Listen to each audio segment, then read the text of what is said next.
균형이라는 게 보편적인 용어이긴 한데 균형을 어떻게 정의할 거냐라고 하면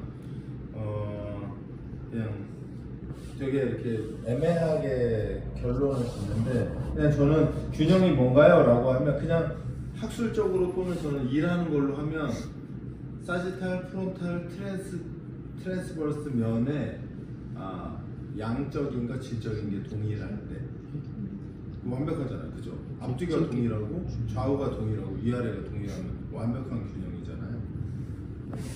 그래서 이제 여기서도 안정성의 한계와 중력 중심을 유지가 COG가 센터 오브 그래비티니까, 우리가 그 처음에 포스터 검사할 때 그게 센터 오브 그래비티를 우리가 정의하는 거거든요. 그래서 그렇게 하면은 전혀 문제가 되지 않는다. 그렇게 보시면 되고, 대신에 이제 지금 여기 보이는 것처럼 우리가 균형을 잡기 저렇게 생각해요. 뭔가 되게 어려운 동작이나 뭔가를 이렇게 막, 그래서 저는 저번에도 비슷한 얘기 했던 것 같은데, 재활센터나 트레이너들이 자꾸 뭐 균형을 잡아야 돼, 또 프로프리오셉션을 해야 돼, 그러면 자꾸 막 그 뭐예요, 그 저런 판이죠, 그 불안정한 판소. 왜냐면 얘네들 자꾸 이런 데 올려갖고 운동을 한다고. 근데 이런 데 올렸다는 건 무슨 말이냐면 지면에서 완벽하니까 일로 올린 건데, 지면에서의 완벽함도 확인하지 않은 채 그냥 무조건 저기에 올리는 거예요. 그래서 그런 생각이 좀 필요하다. 그래서 자세 조절 체계는 자세 평형 상태를 유지하는 거고요. 그 다음에 신체 활동의 감각을 인지하고 중추신경계에서 감각 운동의 통합을 하게 되는 거죠. 그래서 적절한 근골격계 반응을 실행하고, 아주 일상생활에서는 걷기, 계단 오르기, 이렇게 뻗기, 공 던지기, 이런 모든 것들이 사실은 자세를 유지하는 거예요. 그래서 이제 동적 평형 상태를 보면 이게 신체의 위치를 판단하는 게 있고 신체 움직임을 선택하는 거였어요. 신체 위치를 판단하는 건 우리가 일반적으로 말하는 프로프리오셉터, 그 각각의 관절, 신경, 근육들에서 정보를 쫙 가져와서, 만약에 제가 이렇게 서 있어요. 그러면 머리에서는 내 신체 중심이 어디에 있지? 이쪽에 있구나. 이걸 판단하는 거예요. 그러면 그 다음은 뭐 여기 되게 많은데요. 신체 움직임 선택은, 만약에 제가 이렇게 딱 서 있었는데 오른쪽으로 쏠린 것 같다는 판단이 들었어요. 그럼 그 다음 뭐예요? 내 몸을 왼쪽으로 이렇게 이동하겠죠. 이게 이제 신체 움직임 선택이에요. 그래서 신체 위치 판단을 시각, 전정기와 체성 감각, 얘네들에 의해서 판단을 해요. 그게 이제 우리가 말하는 이제 뭐 피드백을 받는 순서. 그래서 이제 그걸 받았어요. 그러면 그 정보를 통해서 이게 어디가 문제가 있다. 그러면 움직임을 선택하는데 발목, 대퇴, 몸통, 목 근육, 얘네들에 의해서 상황 판단을 하겠죠. 그래서 움직임의 선택을 해서 예를 들면 대체적으로 일반적으로 나타나는, 우리가 이렇게 걷다가 돌풀이 이렇게 탁 걸리면 이것들이 다 이 선택에 의해서 나오는, 탁 걸리면 위험해? 어디가 기울어져서, 그럼 얘네들이 알아서 따다다닥 판단해서 누가 빨리 움직여, 이렇게 따다다닥 자세를 만들어내거든요. 그래서 제가 그 야구 선수들 그 섀도우 할 때 이거 하지 말라고 하잖아요. 기억하지 마시죠. 이거 하지 말라고. 균형을 한 개도 안 잡으면 그냥 꽂아놓고 이렇게 넘어가는 거거든요. 근데 균형을 진짜 잡은 건 빵 때렸더니 내 체중이 일로 떴어요. 그럼 어떻게? 이렇게 해서 잡아가는 거예요. 때렸더니 일로 쏠렸어요. 빵! 이렇게. 그래서 왜냐면 COG가 여기에 딱 서야 되는데 어떻게 던지다 보니까 밸런스가 깨져서 이쪽으로 무너졌어요. 그럼 일로 넘어져야 되잖아요. 그거를 얘를 빡 느껴갖고 그냥 이 몸통을 움직이기는 어려우니까 발을 딱 움직여야 돼. 균형을 잡아버리는 거거든요. 그래서 이제 저는 이거 할 때 설명한 게, 오타니에 던지면서 발 탁탁 끄는 거 있죠. 혹시 본 적 있어요? 집에 가면서 찾아봐요. 오타니가 프리미어 12, 제가 그때 시합 갔을 때가 거의 절정이었는데 던지면 발이 철제다 이만큼씩 끌려요. 그래서 지가 생각한 것보다 보폭이 많이 나는 거예요. 깨질 것 같은 거 탁 끌어가고 균형을 막 잡아버리는 거죠. 근데 그때 기현이 딸이랑 누가 얘기했는데 그걸 누가 막 자꾸 연습시키더라고요. 미쳤다. 김나경 선수님. 그랬나?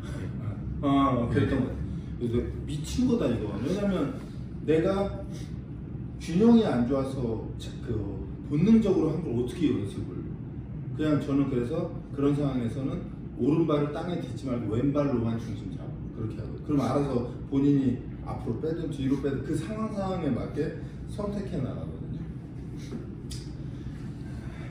그 다음에 이제 기립 자세를 유지하는 중추 신경계의 구성, 감각 조직, 그 다음에 감각 조직은 전정, 시각, 고유 수용기.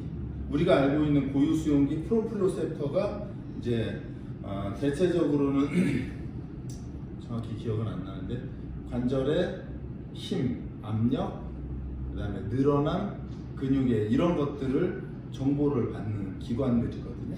이제 그게 이제 우리가 일반적으로 말하는 프로프레셉터여서 그게 자세의 반응의 크기, 타이밍, 방향을 결정해요. 그것을 이 압력이나 센서에 의해서. 그다음에 이제 근육의 협응작용, 그다음에 머슬 코디네이션 이것들이 이제 주동근과 기랑근 또는 오른발과 왼발, 그다음에 협력근들에 의해서 만들어지죠.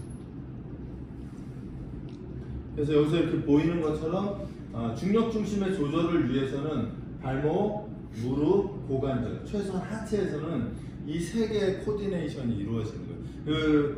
혹시 그거 기억나요? 우리 그거 했었나? 제가 여기저기서 해가지고 우리가 이렇게 크런치 동작을 할 때 아마 공박사 정도가 크런치를 하면 복근에 힘이 오다가 허리로 이렇게 가는 경우 있죠, 사람들. 아마 그렇게 갈 거예요. 롤링 안 되는 사람들이 그렇거든요. 그러면 이렇게 되는 거예요. 만약에 내가 힘을 이쪽 전면 라인을 쓰려고 크런치 이렇게 한 거잖아요. 그래서 이렇게 하다가 얘가 구부러지지 않으니까 요추가 이렇게 되면 일로 힘을 빡 들어가거든요. 그러면 이 라인을 타고 오던 힘이 뒤로 이렇게 넘어가는 거예요. 그래서 그 SLR 할 때 허리 아픈 사람들이 딱 이것 때문이에요. 어떤 건지 이해돼요? 만약에 제가 누워서 SLR 이렇게 하잖아요. 그럼 전면부 운동이니까 여기가 수축이 돼야 되는데 이렇게 하다가 여기서 로도시스가 크게 싹 걸려버리니까 힘의 방향이 복근이 아니라 뒤로 넘어가서 허리가 이렇게 만곡이 생기면서 아파지는 거예요. 이해되나요? 네. 네. 그래서 이게 결국에는 얘도 ROM과 근력의 균형에 의해서 만들어지는 거죠. 그래서 이 세 개의 관절이 그런 영향을 가지고 있어요. 그래서 이 세 개의 근육이 정상적인 길이 속에 있어야 하고, 그 다음에 만약에 그게 뒤집히는 상황이면 움직임을 멈춰야 돼요. 왜냐면 잘못된 학습을 계속 시키는 거니까. 그래서 예를 들어서 SLR을 한다. 근데 만약에 이런 사람이 있거든요. 만약에 두 발로 이렇게 SLR을 하는데 힘이 복근이 아니라 허리로 넘어가면 그 넘어가는 시점을 딱 차단시켜줘야 돼. 그러면 얘네들은 여기서만 운동을 해야 되죠. 지난번 아니에요? 그죠. 네, 그 얘기예요. 그래서 균형의 조절에서는 체성, 고유, 운동 감각, 균형 용어를 서로 번갈아 사용을 한다. 근데 이것들이 뭐 완전 다른 얘기들은 아니에요. 그래서 보통 이제 이거 전공한 사람들이 운동 신경 그런 걸 전공하고 제가 이 얘기도 어디 강의 갔을 때 자주 하는데 요새 아주 그냥 난리 났죠. 네, 근신경계 어쩌고 그게 무슨 마법을 부리느냐 해서 답답합니다, 개인적으로는. 네. 물론 뭐 뛰어난 능력이 있기도 하겠지만 그 근신경계, 그러니까 모빌리티, 스타빌리티가 완전한 사람에게는 정말 좋은 트레이닝이 되겠죠. 근데 이거에 의해서 문제가 된 사람 이걸로 잡을 수가 없으니까. 그래서 근신경계로 들어가겠다라고 하는 건 모빌리티와 스타빌리티가 적정 수준 이상이 올라갔다는 얘기거든요. 얘네들이 건강하니까 얘만 건강하게 컨택하면 되는 건데 얘네들이 안 건강해요. 이걸로 컨택하면 얘네들이 건강해질 일 별로 없거든요. 그래서 이제 균형에서는 이제 뭐 CKC, OKC 이거에 의해서 예를 들면 지금은 만약에 이런 경우 있잖아요. 만약에 제가 데드리프트를 했어? CKC로 엉덩이에 자극이 안 온대요. 이상하잖아요. 왜냐하면 데드리프트에 글루타고 그 다음에 햄스트링이 제1 근육인데 했는데 안 와? 그러면 아까 말한 이 근육의 모빌리티와 스타빌리티의 문제에 의해서 얘가 액티베이션이 안 되는 거죠. 그 다음에 그런 경우 있죠. 앉아서 레그 익스텐션을 했는데 허벅지 힘이 안 돼요. 밀면 보통 니 익스텐션에선 문제가 생기면 이렇게 되거든요. 걸리면 이렇게 포그되거든요. 왜냐하면 햄스트링이 짧아서 당겨버리니까 요추, 그러니까 펠빅이 뒤로 이렇게 넘어져서 버트위크 형태가 되어버려요.